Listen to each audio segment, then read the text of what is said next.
करोगे बॉस? किन किन को मॅनेज करोगे? पूर्वी काय होतं, प्रमुख 4 माध्यम समूह झाले मॅनेज. आता असं होत नाही. आणि म्हणून मला असं वाटतं की या प्रकारे प्रत्येकाचं छोटं दैनिक, छोटं युट्यूब चॅनल हे सुरू होणं म्हणजे सुळसुळाट नाही, कुत्र्यांच्या छत्र्या नाहीत, हे माध्यमांचं लोकशाहीकरण आहे. आणि म्हणून गल्ली बोळातल्या युट्यूब चॅनलचं मी स्वागत करतो. फक्त एक लक्षात ठेवा, आपला अंकुश कायम असला पाहिजे, लोकांनी घाबरलं पाहिजे. मी मध्यंतरी चंद्रपूरला गेलो होतो. तिथले एक मंत्री, जुनी गोष्ट आहे, त्यामुळे ते मंत्री होते, ते माझ्या सोबत होते. सगळे सुरू झालं.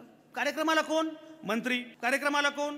जिल्हा परिषदेचे सीईओ. कार्यक्रमाला कोण? कलेक्टर. सगळ्यांची मी सांगितलं, मंत्री होते पण मी सांगितलं प्रोटोकॉल काही असेल, पत्रकार दिनाच्या कार्यक्रमामध्ये संपादक शेवटी बोलणार. मंत्र्यांचं भाषण झालं, मी उभा राहिलो. मी म्हटलं मला असं लक्षात आलं की ते सीईओ असं म्हणाले जिल्हा परिषदेचे की पत्रकार खूप चांगले आहेत. कलेक्टर म्हटले पत्रकार खूप चांगले आहेत. एसपी म्हटले पत्रकार खूप चांगले आहेत.